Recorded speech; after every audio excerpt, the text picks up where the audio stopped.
Sean bienvenidos a las historias de Lilith. Bienvenidos a todos. Vamos a continuar con esta increíble historia de El caso de la cliente majestuosa. Vamos a ver qué sucede a continuación, recordando un poco que tenemos el caso de una mujer misteriosa que ha tenido algún problema que no conocemos del todo en el pasado, hace 20 años, y ahora vuelve a ella. Así que Perry la está pasando de maravilla con este caso, le intriga y le causa curiosidad, así que apuesta todo a resolverlo y nosotros los vamos a seguir acompañando. Capítulo 6. A última hora de la tarde sonó el timbre del teléfono. Dale Street, que atendió enseguida la llamada, enarcó las cejas, sorprendida, mirando a Mason. Un momento, Gertie. Voy a contestarle inmediatamente. En la oficina exterior se encuentra Stephen L. Garland. Ha dicho a Gertie que no está citado contigo, pero que le trae aquí un asunto en el que tú te hayas interesado, a su juicio, en virtud de ciertas razones. Vaya con el meloso de Garland, exclamó Mason. Ahí tenemos a nuestro arréglalo todo, al hombre capaz de ofrecer salidas para todos los problemas. Bueno, ¿tú qué crees que viene a buscar aquí? Información, repuso Dale Street. He aquí una manera muy personal de conseguirla, comentó Mason. Garland debe de ser especialmente apto para poner dispositivos electrónicos en las líneas telefónicas, para sobornar testigos, para... Bien, Dela, que entre. Veamos qué es lo que tiene que decirnos. Unos momentos más tarde, Dela hacía entrar en el despacho al alto, al cadavérico, al severo Garland. Señor Mason, saludó Garland, con su voz profunda de bajo. Siéntese, le dijo el abogado. Usted sabe quién soy y conoce todas mis circunstancias personales, declaró Garland. Mason frunció el ceño. No nos engañemos mutuamente, Mason. El tiempo no está de nuestra parte. Creo que es mejor que nos mostremos los dos absolutamente sinceros. Adelante, es su turno, señaló Mason. Llevo ya muchos años en la compañía de muelles y suspensiones de Cloverville. Inicialmente me ocupaba de las reclamaciones que se producían. Luego asesoré a los abogados en las demandas de petición de indemnización por daños. A continuación, he venido actuando de mediador de muchas desavenencias, convirtiéndome en el encargado de relaciones públicas de la empresa, en mayor o menor grado. Mason asintió. En la actualidad tiene usted por cliente a una mujer en la que me hallo interesado de modo vital. Ha hecho que se oculte. Usted cree que no sé dónde está, pero se equivoca. Conozco su paradero. ¿Será posible? Se encuentra en el edificio de los apartamentos Rosalie, en el 310. Ocupa el apartamento con el nombre de Ellen Smith. Su nombre real es Ellen Calvert. Yo le hice una mala jugada hace 20 años. Lo siento. He sentido muchas veces remordimientos por aquello. Pero ¿qué le voy a hacer? No siempre puede uno dar en el blanco. Se me ha confiado un trabajo, y yo intento hacerlo lo mejor posible. El presidente de la compañía era Ezekiel Haslett, un hombre duro, de mandíbula cuadrada y labios apretados, un producto de la vieja escuela. Todo el mundo sabe lo que eran los muchachos de su generación, quienes habíanse visto contenidos, disciplinados. Hacíaseles trabajar fuerte para que no dispusieran de tiempo que pudiesen dedicar a peligrosas expansiones. Ezekiel quería que la compañía de muelles y suspensiones fuese cara al público, algo irreprochable. Yo era quien tenía que encargarme de tal misión. Cuando uno de nuestros hombres se metía en un lío por conducir en estado de embriaguez, a mí me tocaba arreglar las cosas para que no hubiese publicidad. Hubo un joven que después de embriagarse forzó a una de las empleadas. Tuve que arreglar aquello. Y créame, costó lo suyo. La chica quería llevar al joven a los tribunales. Pero yo le señalé que en el momento en que ella alegara ante un tribunal haber sido atacada, la defensa tendría el derecho a hablar de sus experiencias sexuales anteriores. Ella trató de hacerme ver que era igual. Ahora, aquí es donde el viejo Garland se ganó el sueldo. Me convertí en una especie de detective. Pude señalar nombres, fechas y números de teléfono. Luego le entregué $1.000.000 en billetes para que se consolara, buscando a la joven una colocación en otra firma muy relacionada con la nuestra y situada a muchos kilómetros de distancia. La despaché con un billete de tren pagado y dándole mis bendiciones. Al final, yo creo que se quedó contenta. ¿Y esa otra mujer de la que estaba usted hablando?, inquirió Mason. En ese caso hice una chapucería, por decirlo así, repuso Garland, aunque seguí el mismo procedimiento, el normal en tales situaciones. Había tenido relaciones amorosas con el joven Hazlitt. Había llegado demasiado lejos, y de pronto la muchacha descubrió que se hallaba en estado. Eso ocurrió hace ya bastantes años. Ella me habló de vergüenza y se negó a hacer lo que se hacía en mayor o menor extensión por entonces. ¿Qué quería pues la chica?, preguntó Mason. No tenía la menor idea sobre esto. Primero, pensé que pretendía casarse con Hazlitt y tener el niño, pero ahora creo que estaba tan asustada que no sabía con exactitud qué era lo que deseaba. De todas formas, hice lo de costumbre. Envié a Hazlitt a Europa para que hiciese un largo viaje, moviéndose por donde nadie lo conocía, por donde era casi imposible localizarlo si no surgía alguien que se gastase una fortuna en eso. Luego, remití a la chica $1.000.000 en billetes de a 100, usados, que introduje en un sobre blanco sin inscripción alguna. Naturalmente, de haber protestado, yo hubiese negado toda relación con aquel envío de dinero a su nombre, y ella no habría podido probar nada. Se trata de una combinación que siempre da resultado. Ellas se muestran indignadas al principio, amenazadoras incluso, pero después se impone el sentido práctico, la conveniencia. Acaban tomando asiento para contar calmosamente los 10 billetes de $100, gracias a los cuales pueden desplazarse, vivir mientras buscan una nueva colocación, etc. Después, regresan a sus hogares contando una historia acerca de un ataque de amnesia o hablando de su irresistible deseo de ver el mundo, haciendo referencia a algunas aventuras ficticias. Así es como vuelven a reanudar su vida donde la interrumpieron. En ocasiones, estas muchachas van con otros hombres, presentando a sus amigos y parientes. Es probable que el recién llegado se convierta en esposo, un esposo que frecuentemente no sabe nada en absoluto del pasado. ¿No dio resultado el proceder corriente en este caso?, preguntó Mason. No dio resultado. No sé qué es lo que pasó, pero conozco el paradero de la muchacha y deseo hablar con ella. Usted la ha retirado de la circulación. Es cuestión de tiempo que yo llegue a la chica, consiguiendo una entrevista. ¿Está usted seguro de lograrlo? Voy a ser explícito con usted, contestó Garland. Hazlitt se ha perdido en el mar. Si hay un heredero, todo irá a parar a él. Si no lo hay, heredarán los hermanastros.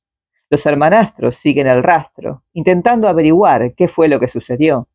Yo soy un empleado de la compañía. Trabajaré para los hermanastros o trabajaré para el heredero. Una y otra cosa da igual. Me propongo cumplir con mi obligación. Sin embargo, quiero saber a qué atenerme concretamente y deseo dar a este caso una solución satisfactoria. Me propongo arreglarlo todo personalmente, impidiendo que un detective privado contratado por los hermanastros me gane por la mano. Concretamente, ¿qué es lo que quiere que haga yo?, inquirió Mason. Son muchas las personas implicadas en el asunto, todas con distintas aspiraciones. Los hermanastros, representados por Duncan Lovett, quieren probar que nunca hubo un hijo legítimo. En ese caso, los hermanastros heredarán la firma y yo me encontraré con 3 años por delante, 3 años de trabajo, antes de que pueda retirarme con una pensión. Póngase usted en mi lugar, Mason. No pienso hacer nada que me enfrente con los hermanastros. Por otra parte, supongamos que hubo un hijo ilegítimo.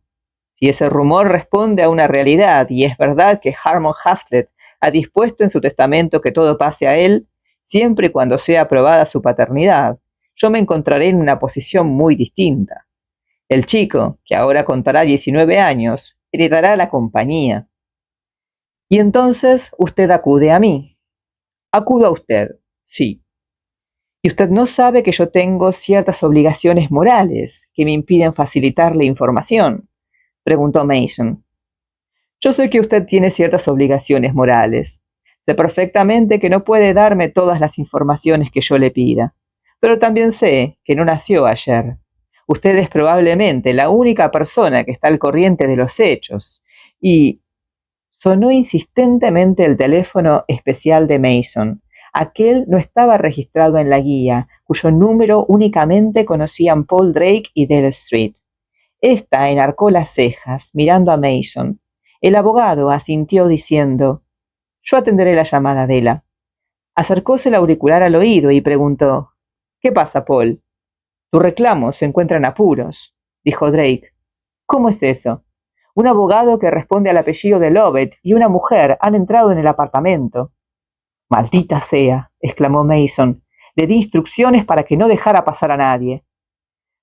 «Lo montaron todo inteligentemente», repuso Drake. «La mujer llamó a la puerta. Mi colaboradora abrió la misma todo lo que le permitía la cadena de seguridad. Detrás de la visitante se apostó un hombre que transportaba una caja llena de herramientas, al parecer. La mujer dijo: «Mi apartamento queda debajo del suyo. Hay una gotera que a mi juicio procede de algún escape en la tubería de su cuarto de baño. Bueno, el caso es que el techo de mi cuarto está empapado de agua. En unos minutos este hombre arreglará el desperfecto». Mi colaboradora hubiera preferido efectuar alguna comprobación antes, pero la verdad es que se sintió convencida, soltando la cadena de la puerta y diciendo a la pareja: «Entren». El hombre, una vez en el interior del apartamento, dejó su caja en el suelo. Contenía tan solo montones de hojas de periódico y una cartera de mano. Se hizo con esta y dijo a mi auxiliar: «Ahora, querida, quisiera hacerle unas cuantas preguntas. Si responde a ellas con entera sinceridad, todo marchará bien. Si opta por mentir, es posible que se vea en un apuro». ¿Y qué ocurrió? Mi auxiliar se negó a hablar, ordenando a la pareja que abandonaran el apartamento. El hombre y la mujer se encuentran todavía allí, sentados. Mi colaboradora desea saber si ha de llamar a la policía o qué otro camino tomar. «Llámala de nuevo», dijo Mason. «Dile que aguarde mi llegada. Me presentaré allí dentro de 20 minutos. Puede decir a esa gente que Perry Mason llegará al apartamento enseguida para actuar como representante suyo. Eso probablemente los atemorizará. Es posible entonces que se marchen. Si no se van, ya veré yo luego qué es lo que tiene que decir». Mason interrumpió la comunicación diciendo a Dela: «Coge un bloc de notas, Dela. Nos vamos». El abogado guardó silencio durante unos segundos, mirando a Garland. «Bien, Garland, usted había localizado un apartamento en el edificio Rosalie. Una mujer que usted conoce con el nombre de Ellen Smith se encuentra allí, y ciertas personas han penetrado en el apartamento valiéndose de un ardid». «Debe tratarse de Duncan Z. Lovett», respondió Garland. «Es un individuo inteligente y rápido. Ha contratado los servicios de un detective privado que sabe tanto como yo. Estuvimos vigilando a la vez el apartamento. Ha empleado dinero en este asunto, Mason, y también su cerebro». «Perfectamente. Si desea darse un paseo en coche, acompáñenos. Es posible que tenga necesidad de una persona que atestigüe lo que allí va a pasar». «No olvide usted que estoy comprometido», replicó Garland. «Sí, no lo olvido, pero pienso que usted no irá a incurrir en el delito de perjurio, ni estará dispuesto a atestiguar algo que no haya pasado. Tengo la impresión de que usted juega limpio». «Me parece muy bien, Mason, que hablemos con entera franqueza. Le diré esto: intento jugar limpio, pero no olvide que debo ser leal a las personas que represento». «Vámonos cuanto antes», dijo Mason. «Jermaine Dayton se encontrará allí, vigilando el apartamento», anunció Garland. «Magnífico. ¿Qué haremos subir con nosotros? Necesitaremos disponer de todo un auditorio. Cuantos más seamos, más reiremos. Usted véngase con nosotros. Suba a nuestro coche. Pienso pisar el acelerador a fondo». Garland se puso en pie. «De acuerdo, les acompaño». Capítulo 7. Mason estacionó su coche junto a la acera, enfrente de los apartamentos Rosalie. Inmediatamente se apeó. Sus dos pasajeros hicieron lo mismo. Dela era portadora de una cartera de mano llena de papeles, principalmente blocs de notas y bolígrafos. Stephen Garland echó un vistazo a su alrededor. «Ahí está Dayton», dijo. «¿Lo necesita usted?» «Lo necesitamos», contestó Mason. Garland le hizo una seña. Dayton abrió la portezuela de su coche, plantándose en la acera. Mason se le acercó. «Vamos a subir, Dayton. ¿Quiere acompañarnos?» El detective tuvo un momento de vacilación. ¿Por qué no? Preguntó luego. Al mismo tiempo, miró inquisitivamente a Garland. Mason está informado, replicó Garland. Creo que se inicia ahora un nuevo trato. Sigamos al abogado, a ver qué pasa. Está bien, repuso Dayton. Entraron los cuatro en el edificio, subiendo por las escaleras hasta el apartamento de Drake, en el que la colaboradora de éste vivía con el nombre de Ellen Smith. Mason llamó a la puerta. Esta se abrió unos centímetros, quedando retenida por la cadena. La auxiliar de Drake los miró. Enseguida se dibujó en su rostro una expresión de alivio. Soltó la cadena y abrió la puerta del todo. Entren, Mason dijo. Soy Perry Mason. Estos hombres son Stephen Lockley Garland y Jarman Dayton. La joven es mi secretaria, la señorita Delestrade. Un hombre flaco, de rugosas mejillas, que contaría 50 y tantos años de edad, con unos ojos menudos y lacrimosos, casi cerrados, dio un paso adelante, tendiéndole la mano. Señor Mason, dijo, esto es realmente un placer, un honor para mí. Soy Duncan Z. Lovett, de la firma Lovett, Price and Marwell. Represento a Bruce Jasper y Norman Jasper, los hermanastros de Harmon Hazlitt, quien ha desaparecido recientemente en el mar durante un trágico naufragio. Estoy investigando un fraude. Conozco su reputación. Estoy al tanto de sus extraordinarias facultades profesionales y me consta que es usted un hombre de moral muy sólida para querer verse mezclado en un fraude. Me alegro mucho de que esta mujer le telefoneara para que viniese. Conozco a los caballeros que le acompañan. Encantado de conocerla, señorita Street. Puedo presentarles a esta acompañante mía. Es Maxine Edfield. Reside en Cloverville. Es una antigua clienta mía. He tenido ocasión de representarla en la gestión de varios asuntos. Observará usted que estoy dándole a conocer todos los hechos. ¿Por qué no nos sentamos? Deseo que la señorita Edfield les cuente algo. Tengo la impresión de que cuando ella termine de hablar se habrá aclarado mucho el ambiente, hallándonos entonces en condiciones de poder hablar de negocios, y hasta es posible que acabemos todos siendo buenos amigos. Maxine Edfield era una mujer de unos 40 años, de ojos grisáceos, muy vivos, de modales agresivos. No era gruesa ni delgada. Sus labios estaban saturados de carmín. Pronunció unas palabras de saludo dirigidas a todos en general. Tenía una voz áspera, metálica. Refiérale su historia, Maxine, dijo Lovett. ¿Completa? Inquirió ella. Completa, sí. Maxine Edfield dijo en tono de desafío. Yo soy una mujer que trabaja. Mason sonrió, animándola. Yo también, manifestó Delestrade, sonriendo a su vez cordialmente. Maxine continuó diciendo. Nunca dispuse del dinero necesario para estudiar en una escuela de secretariado, ni para procurarme una formación regular. He trabajado mucho de camarera, llegando a ser con el tiempo cajera del Cloverville Café. Es un buen empleo.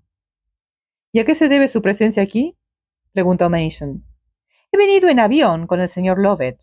El señor Lovett es el abogado de quienes explotan en la actualidad el Cloverville Café. Él se ha encargado de todo lo referente a mi viaje. Bueno, dejémonos de preliminares, me dio Lovett. Adelante, Maxine, refiéranos esa historia. ¿Cuándo vio usted por primera vez a esta mujer, quien nos ha dicho que se llama Ellen Smith? La conocí hace unos 20 años, antes de que la chica pensara en concurrir a concursos de belleza. ¿Hasta qué punto? Oh, la conocía muy bien, a fondo. ¿Está usted refiriéndose a la mujer que se encuentra a mi lado, a esta en uno de cuyos hombros coloco ahora mi mano? Preguntó Mason. Sí. ¿Cómo se llama? Inquirió Lovett. Ellen Calvert. Y dice que la conocía bien, a fondo. Eran ambas buenas amigas. Ya lo creo. Intercambiamos confidencias de vez en cuando. Acostumbraba a comer en el café cuando yo servía a las mesas. Me ocupaba de que en sus platos hubiese algo más de lo que era habitual. Llenaba su taza de café bien caliente y en los momentos de poco trabajo me sentaba a su mesa y charlábamos un rato. ¿La trató en otros sitios? Preguntó Lovett. Sí. Al cabo de poco tiempo nos hicimos buenas amigas. Me invitó a visitar su habitación y yo la llevé a la mía. Era una muchacha muy bella, solo que demasiado alta, quizá. Le dije lo que debía hacer. Le dije, mira, querida, Trata de aparecer más alta de lo que eres en realidad. Son muchas las chicas altas que usan zapatos sin tacones, encogiéndose dentro de sus ropas, para dar la impresión de que tienen una talla inferior. Entonces parece como si estuviesen agachadas siempre. La muchacha alta que se siente orgullosa de su estatura, manteniéndose perfectamente derecha, adquiere un aire majestuoso que duplica su atractivo. Son muchas las personas que gustan de las chicas de gran estatura. Ella me dijo que no le agradaba ser alta porque siempre resulta embarazoso. Por ejemplo, bailar con un hombre de estatura inferior. Le contesté que tenía que sobreponerse a aquel complejo, aconsejándola sobre el particular. Siga, siga, apremió Lovett. Cuéntenos todo lo demás. Vayamos a la parte emocional. Bueno, continuó diciendo Maxine, salimos juntas un par de veces. Nos juntábamos así dos parejas. Ellen se desenvolvía perfectamente. Le gustaban los grupos de esa clase y no era mojigata precisamente. Deje todo eso a un lado, me dio Lovett. No hace falta que mencione esos detalles. Háblenos de sus confidencias, de lo que le contó acerca de aquel especial idilio. ¿De cuál? Usted sabe muy bien a cuál me refiero. ¿El asunto de Hazlitt? Siga, siga, dijo Lovett. Ella consiguió colocarse en la compañía de muelles y suspensiones de Cloverville. El joven Hazlitt se fijó en mi amiga. Era un hombre por aquel tiempo, desde luego. Hazlitt contaría 22 años. Ellen creo que tenía 18. Naturalmente, dentro de Cloverville, Harmon Hazlitt era un gran partido. Acababa de regresar de la universidad, donde se había graduado. Disponíase a seguir los pasos de su padre como regente de la compañía de muelles y suspensiones. Ellen salió con Harmon Hazlitt un par de veces. Tuvieron que adoptar todo género de precauciones, ya que de haberse enterado el viejo Ezequiel, el padre de Harmon, de las andanzas de su hijo, habría mediado en el asunto, cortando de raíz su amistad con una de las empleadas de su oficina. El padre de Harmon era uno de esos viejos secos y rectos que apenas sonríen. Dudo de que a lo largo de su vida hubiese tenido relación con otra mujer que no fuese con su esposa. ¿Qué más? Preguntó Lovett. Entre Ellen, aquí presente, y Harmon Hazlitt, las cosas fueron complicándose. Luego, Harmon, a mi juicio, comprendió que se estaba buscando una complicación seria y empezó a iniciar la retirada. Fue entonces cuando Ellen vino a mí, solicitando mis consejos. Me dijo que quizás se había mostrado demasiado fácil, que tal vez había ido algo lejos, demasiado pronto. Manifestó hallarse segura de que Harmon Hazlitt no pensaba en el matrimonio, pero el caso era que él se mostraba muy apasionado con Ellen, pero cuando la chica no pudo ejercer ninguna influencia sobre el hijo de Ezequiel, las cosas cambiaron. Bueno, ustedes ya comprenderán qué era lo que pasaba. No es necesario, seguramente, que me explique más. Siga, dijo Lovett. Ellen me confió su proyecto. Pretendía obligar a Harmon a que se casara con ella. Con tal objeto, le diría que estaba embarazada. Le contesté que tal vez con eso arruinaría sus relaciones. Pero Ellen objetó que la cosa no marchaba como debía y... Todo eso es una sucia mentira, exclamó la colaboradora de Drake. Silencio, ordenó Mason. Usted no diga nada, Ellen.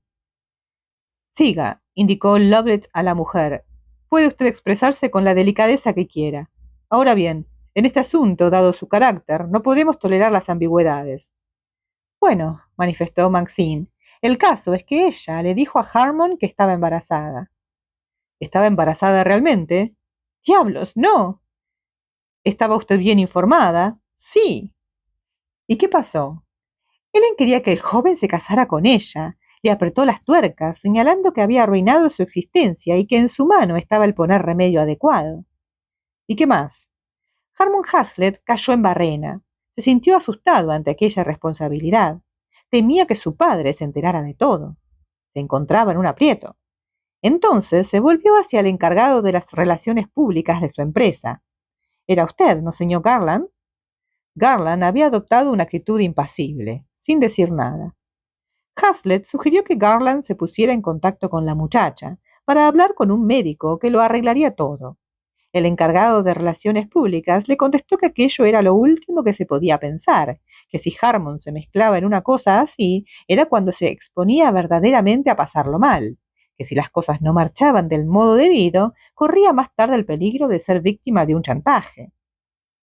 En consecuencia, Garland dijo a Harmon Hazlitt que lo dejara todo en sus manos. Garland se entrevistó con Ezekiel, aconsejándole que enviara a su hijo a Europa para una estancia indefinida. Una vez en el continente europeo, se dedicaría a estudiar sus mercados, con vistas al futuro. No sé qué le diría a Ezekiel, pero lo cierto es que el viejo aprobó su idea. Por tanto, Harmon Hazlitt partió para Europa. Por entonces, el correo llevó a Ellen un sobre que contenía 10 billetes de $100. El sobre en cuestión no contenía ninguna otra cosa. Le habló Ellen del dinero, le enseñó los billetes. Me habló del dinero y vi los billetes, contestó Maxine. Me dijo que había intentado una jugada maestra, sacando en definitiva un premio de consolación.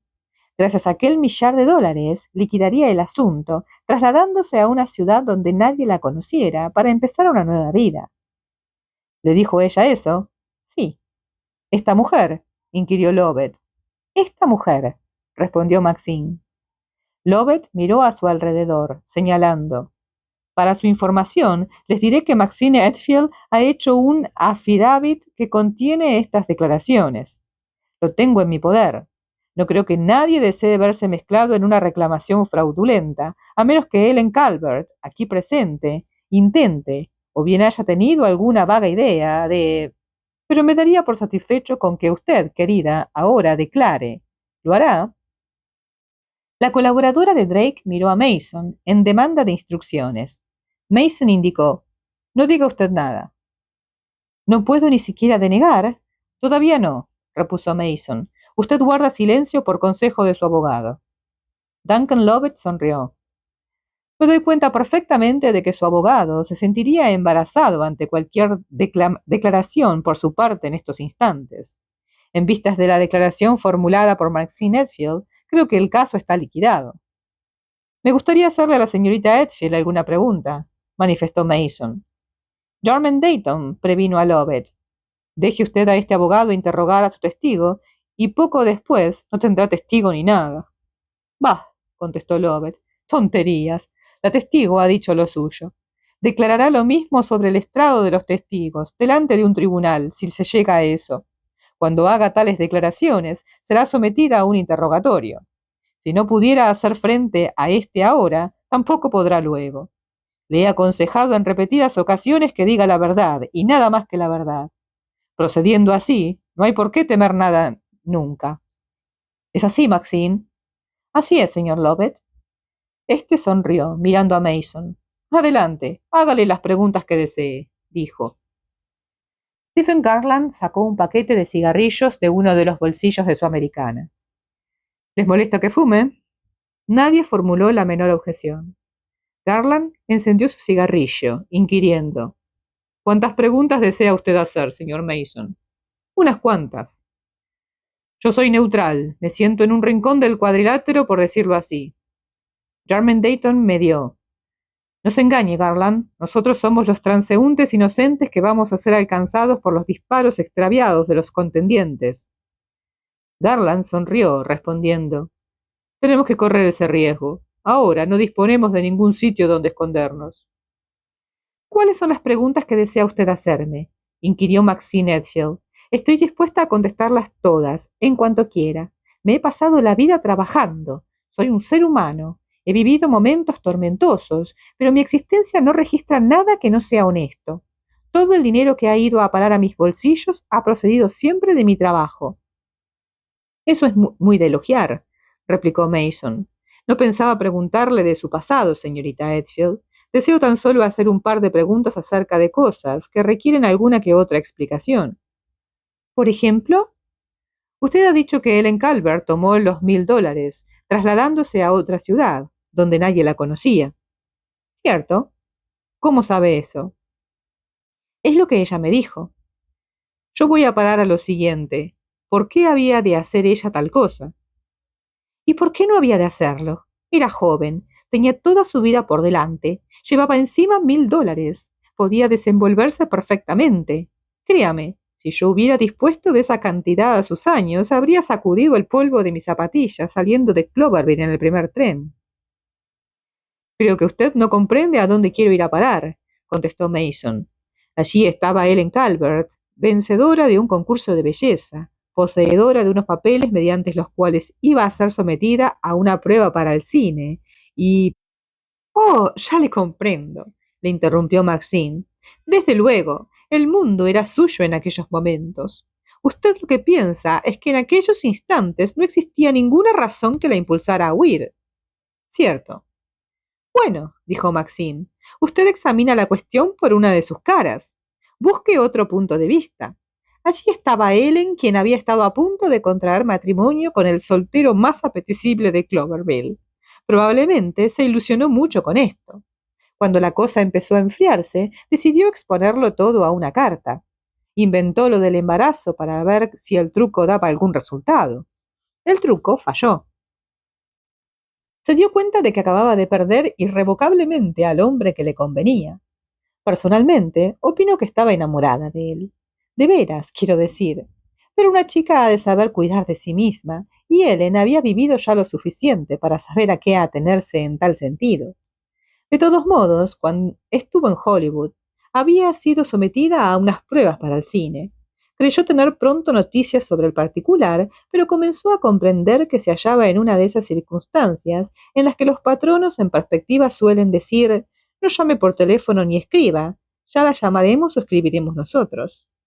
Sí, había sido hecha una previsión para un par de pruebas cinematográficas.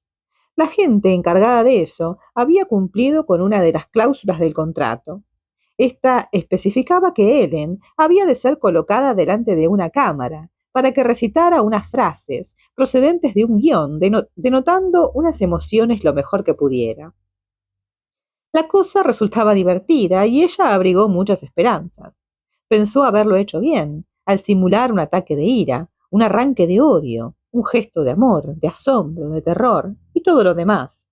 Desde el punto de vista de los hombres de los estudios de Hollywood, habituados a juzgar a las actrices y actores profesionales, lo único que hizo Ellen fue salir fotografiada al tiempo que componía unas cuantas muecas. Tan pronto vieron las pruebas, conocieron la respuesta. Sin embargo, no quisieron matar las esperanzas de Ellen sobre la marcha, limitándose a decirle: vuélvase a Cloverville, que nosotros vamos a efectuar un estudio de las pruebas. No nos llame, ya la llamaremos nosotros.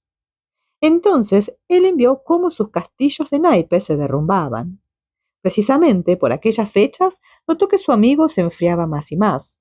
El ardor y la impetuosidad de los primeros días fueron sustituidos por la reflexión. El joven no hacía más que pensar en lo que ocurriría cuando su padre, el viejo Ezekiel Haslett, se enterara de que había tenido relación íntima con una de las empleadas de la organización. Sabría entonces que había llegado muy lejos en aquel idilio y que Ellen esperaba como algo muy natural el matrimonio. Mientras la tuvo cerca, Harmon Haslett se sintió entusiasmado con ella. Luego, con el alejamiento, vino el olvido casi. ¿Usted cree que Ellen lo sabía?, preguntó Mason. Maxine se echó a reír. ¡Ah! Ellen está sentada a su lado. ¿Por qué no le hace esa pregunta? Naturalmente que lo sabía. Es lo malo de ustedes los abogados. Están al cabo de la calle en lo tocante a las leyes, pero lo ignoran todo cuando se refiere a la naturaleza humana. Acostumbran a valorar a las mujeres por lo bajo. Cuando un hombre está con una mujer, suele delatar sus pensamientos más íntimos por un millar de medios, a través de sus emociones, con simples miradas, con el tono de la voz, por la forma de espaciar las palabras. Desde luego, Ellen estaba informada. ¿Cómo lo sabe usted? Porque ella me lo dijo. Me contó que Harmon a veces se quedaba silencioso y caviloso. Ocurría también que no llamaba a mi amiga con la frecuencia de antes. El hombre, evidentemente, intentaba controlarse. De este modo, gradualmente, llegaría a la ruptura. En esto fallaba, sin embargo. De pronto, volvía a mostrarse afectuoso, cariñoso. Pero al final, Ellen se encontró con que lo había perdido. Por aquellas fechas comprendió que los fantásticos contratos con que había soñado, los de Hollywood, no llegarían a materializarse nunca. Por supuesto, Ellen era ya una joven desilusionada. De repente, se encontró con que le caían en las manos $1000. Ella optó por despegar de Cloverville. Es lo mismo que yo habría hecho en circunstancias semejantes. Lo habría hecho cualquier mujer en su lugar. ¿Conocía usted a Ellen muy bien? Desde luego que la conocía. Solo cuando hay mucha confianza, mucho trato, confía una mujer a otra sus asuntos amorosos, o la idea de valerse del truco del embarazo para casar a un hombre. No he pensado ni por un momento que usted fuese una desconocida para Ellen. Únicamente quería estar al tanto del grado de amistad que las unía. Pues sí, éramos amigas. Usted se está refiriendo a la joven que en estos momentos se encuentra sentada a mi lado, ¿no? Me refiero, por supuesto, a la joven que está sentada a su lado, y no trate de negarlo, repuso Maxine. Ha cambiado mucho, pero es la misma Ellen Calvert. ¿Y es esta la joven que le habló de su proyecto de atrapar a Harmon Hazlitt fingiéndose embarazada? La misma, contestó Maxine, y no la deje que mienta negándolo, ni que se deje usted engañar por ella. Un momento, dijo Duncan Lovett. La identidad de esta mujer no tiene que ver nada con la situación planteada actual. Ella no ha negado su identidad. Mason dijo. En las situaciones de este tipo nunca se halla fuera de lugar las preguntas que tienden a precisar, a hacer más concretos los recuerdos de los testigos. Ya comprendo, sí, manifestó Lovett. Sucede que yo había esperado asistir a una clase de interrogatorio más diestro, añadió con una sonrisa. No es que pretenda criticar su actuación, señor Mason. Se trata de que como usted disfruta de una gran fama en estas lides, había esperado un interrogatorio francamente brillante, algo insuperable. En un interrogatorio, lo de menos es la brillantez del mismo, repuso Mason, severo. El objetivo primordial del interrogatorio es la averiguación de la verdad. Se trata de, en esencia, señor Lovett, de descubrir si el testigo de turno es sincero o no. Lovett se echó a reír, sarcástico. ¡Ja! Eso queda dentro de la línea de los libros de leyes. Es lo que se enseña en los centros especializados. Usted sabe tan bien como yo, señor Mason, si hemos de profundizar en esto, que lo que perseguimos con el interrogatorio es antes que nada averiguar a nuestra entera satisfacción si un testigo dice la verdad. Si usted logra averiguar eso, pasará inmediatamente a la siguiente etapa, intentar que el testimonio que él pueda aportar sea susceptible de duda. Así pues, usted cree que ese es mi proceder habitual, ¿eh? Preguntó Mason. Por lo que a mí respecta, repuso Lovett, le diré que, dada su reputación, yo me figuraba que haría ante este auditorio una especie de juegos malabares. Siento haberle desilusionado. Bueno, prosiga con su interrogatorio, o como quiera llamar a esto, invitó Lovett. Me estoy concentrando de momento en los recuerdos de la testigo, manifestó Mason. Pienso que puede darse algo así como una confusión de identidad por el hecho de haber transcurrido 20 años. Bah, tonterías. Esta mujer reconoció a Ellen Calvert nada más verla, en el momento en que abrió la puerta. Inmediatamente dijo, «Hola, Ellen». ¿No es verdad, Ellen? Por ahora no conteste a ninguna pregunta, avisó Mason a la colaboradora de Drake. Opino, declaró Lovett, que está usted perdiendo mucho tiempo con todo lo referente a la cuestión de la identidad. Bueno, permítame que le haga una pregunta, señorita Edfield, dijo Mason. La formularé de un modo convencional. ¿Está usted tan segura en lo que concierne a la identidad de Ellen Calvert como de las otras declaraciones suyas? Completamente segura. Si usted está confundida por lo que respecta a la identidad de Ellen Calvert, también podría estar equivocada en lo que atañe a los otros testimonios, ¿no? Un momento, me dio Lovett, poniéndose de pronto en pie. ¿Qué significa esto? ¿Qué se está cociendo aquí? ¿Se opone usted a que la señorita Edfield conteste a mi pregunta? Quiso saber Mason. Le diré que no me agrada la manera de formulársela. No me gusta. Maxine, esta mujer es Ellen Calvert, ¿verdad? Naturalmente que sí. ¿Está segura de ello? Desde luego que estoy segura. Este hombre no va a enredarme a mí pretendiendo que no se trata de Ellen Calvert. La conozco y me figuro qué se propone él. ¿A qué viene eso de si estoy equivocada o no sobre las cosas que acabo de decir? ¿Por qué poner en duda si sé o no que esta mujer es Ellen Calvert? Aquí vienen los juegos de manos de que me habló usted cuando salimos de Cloverville. Lovett miró al auxiliar de Drake y luego a Maxine Edfield. Lentamente entonces volvió a sentarse. Que quede bien claro, manifestó Mason, lo siguiente. Si usted se ha equivocado al identificar a Ellen Calvert, podría haber incurrido en un error en las otras partes de sus declaraciones, ¿eh? ¡Qué tontería!, repuso Maxine. Esta mujer es Ellen Calvert y acabo de explicarle todo lo que le pasó. Mason se volvió hacia el auxiliar de Drake. ¿Quiere hacer el favor la auténtica Ellen Calvert de ponerse en pie? Se produjo un súbito silencio absoluto. El momento era de gran tensión. Mason dijo a la colaboradora de Paul Drake: ¿Quiere usted decirnos su verdadero nombre y ocupación? ¿Habla usted en serio?, inquirió ella. Desde luego. Me llamo Jessie Alba. Poseo la licencia oficial para trabajar como detective privado, hallándome en la actualidad al servicio de la agencia Drake. Fueron contratados mis servicios hace pocas horas. Tuve que presentarme en el despacho del señor Mason, donde permanecí unos minutos. A continuación me trasladé a este apartamento. Este apartamento fue alquilado por la agencia de detectives Drake. ¿He de decir algo más, señor Mason? Creo que con eso es suficiente. Lovett se puso en pie de un salto. —¡Nos ha engañado usted deliberadamente! —¿No era eso lo que había estado esperando? —preguntó Mason. Usted se sintió desilusionado, aludiendo al carácter convencional de mi interrogatorio. Siento no haber estado antes a la altura de sus esperanzas. Maxine Edgefield medió en la conversación. —Este hombre miente. Los dos mienten. No permita usted que le engañen. Esa mujer es Ellen Calvert. —¿Lleva usted encima su carnet de identidad, señorita Alba? —inquirió Mason. Ella asintió, extrayendo de una pequeña cartera de bolsillo unas tarjetas de crédito, el permiso de conducir y un carnet de identidad que la presentaba como detective privado. Duncan Lovett examinó cuidadosamente aquellos papeles, comparando las fotografías que en ellos aparecían con el rostro de la interesada. Lentamente, muy a disgusto suyo, cerró la cartera, devolviéndosela a la mujer. Jarman Dayton dijo: «Se lo advertí. Deje a este hombre en libertad y acabará haciéndole ver lo blanco negro». Lovett respondió: «Esto no afecta todavía a la validez de nuestra reclamación.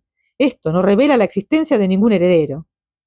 Por su parte, Maxine Edgefield señaló: «Se trata de una trampa. Mason ha facilitado a este testigo una identificación falsa. Ellen Calvert pudo presentarse aquí y tomar el nombre de Jessie Alba para trabajar como detective privado. El hecho de que ella posea ahora un permiso de conducir a nombre de Jessie Alba no quiere decir que no sea realmente Ellen Calvert». Duncan Lovett adoptó una actitud de desconfianza. «Todo depende, Maxine, de que usted la haya identificado correctamente». «Desde luego que la ha identificado correctamente. No ha cambiado tanto con el paso de los años. Ahora, como antes, levanta del mismo modo la cabeza, intentando adoptar un aire de reina. Tiene más años, ciertamente, que cuando salíamos juntas, pero no ha cambiado. Dele un poco de cuerda a Perry Mason y acabará saltando a la comba desahogadamente». Lovett se había quedado pensativo y silencioso. Jarman Dayton inquirió: «¿Usted qué dice de todo esto, Garland?» Garland esbozó una sonrisa. «Por lo que a mí respecta, me encuentro fuera del campo, haciendo, por decirlo así, de juez de línea. Pero me siento responsable del presente alboroto. Cometí el fatal error de subestimar a mi adversario. El único medio de que yo dispuse para la identificación fue una vieja fotografía, tomada hace 20 años. Conocía también la descripción. Tratábase de una mujer alta, de aire digno, real, mejor dicho. Quise que Perry Mason enviara a buscar a su cliente, poniendo para ello el cebo necesario. Luego se presentó esta mujer en su despacho, y cuando salió la seguí hasta aquí. Pensando en todo ello, debo admitir que todo resultó condenadamente fácil. Cuando uno se enreda con Perry Mason, no es tan fácil desenredarse». Dayton le preguntó: «¿No cree usted que sea ella Ellen Calvert?» Garland se echó a reír, respondiendo: «Si esta mujer es Ellen Calvert, yo soy Napoleón Bonaparte». Maxine Edgefield chilló: «Usted no puede privarme de mi dinero así porque así. Desde luego que es Ellen Calvert». Mason miró significativamente a Adele Street, que había estado tomando notas. «¿Quién va a privarla de su dinero, Maxine? ¿Qué significan estas palabras?» «Este Lovett iba a pagarme». «Silencio», gritó Lovett. «Cállese de una vez. Punto en boca, estúpida». Maxine Edgefield obedeció. «¿Has anotado eso, Della?», preguntó Mason. «Hasta la última palabra», repuso su secretaria. Mason sonrió. «Creo que ya podemos marcharnos todos a casa». Un momento», dijo Lovett. «No quiero que esas últimas declaraciones sean mal interpretadas. Convine con Maxine Edgefield el pago de los gastos originados por el desplazamiento, más $100 por día si se veía retenida en esta ciudad.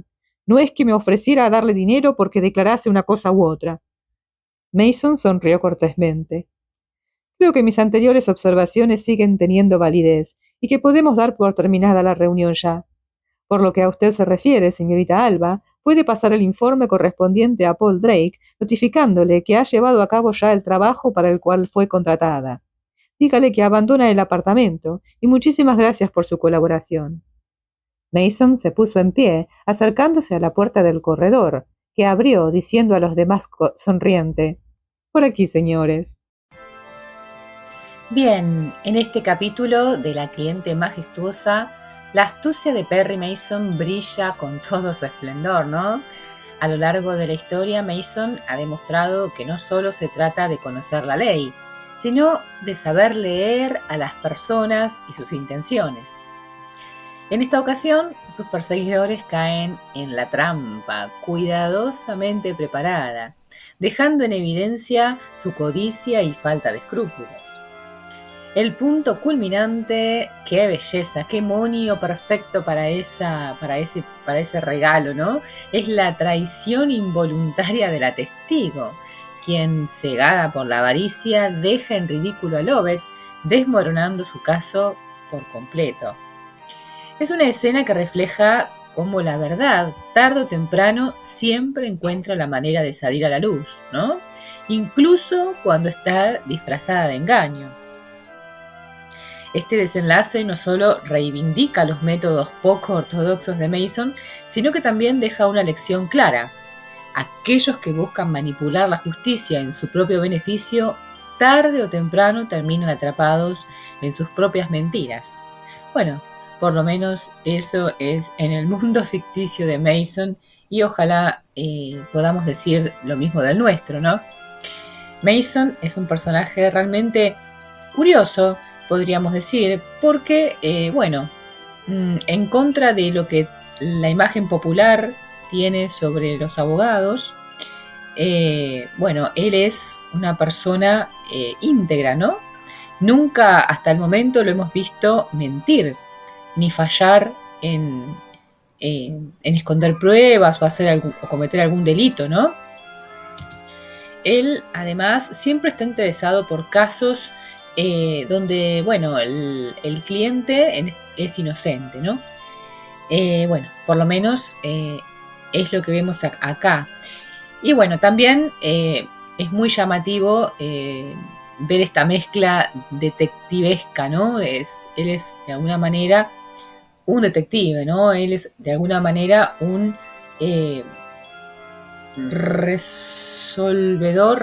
¿cómo se dice? Alguien que resuelve problemas, ¿no?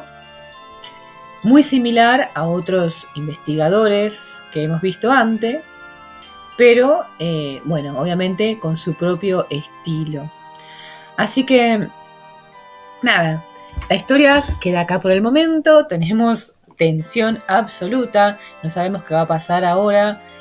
Con todo esto ya los contrincantes se dieron cuenta de que Mason no es ningún tonto y que por el contrario es bastante rápido en el pensamiento. Así que veremos cómo reaccionan ante esto. Espero que les haya gustado el capítulo. Si es así, les pido encarecidamente un like, una suscripción gratuita absolutamente. Y si quieren compartir este video, esta serie de Perry Mason con amigos, familiares o personas que les pueda interesar, están súper invitados a hacerlo. Y como siempre, lo más interesante es que comenten, díganme qué piensan acerca de este método fantástico del abogado Perry Mason, en su velocidad al crear respuestas, ¿no? para los peligros que se le afrontan. Así que, nada, espero sus comentarios que siempre voy a estar respondiendo. Muchísimas gracias a todos y los veo la próxima.